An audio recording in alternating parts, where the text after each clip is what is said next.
मित्रांनो, आज गेलो होतो औंढा नागनाथ येथील पद्मावती देवी मंदिर व ब्रह्मलीन परमपूजनीय पद्मानंद सरस्वती मठात. ह्या मठाचे वैशिष्ट्य असे आहे की येथे वेद व मंत्रांचे उच्चारण केले जाते.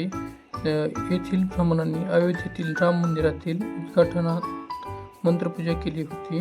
हे मंदिर औंढा नागनाथपासून 2 किलोमीटर पश्चिमेच्या बाजूला असून तेथे जुन्या पांडवकालीन मूर्त्या व आड आहे आणि तेथे एक सुंदर असे पद्मावती देवीचे मंदिर असून तेथे आम्ही गेल्यानंतर आरती चालू होती.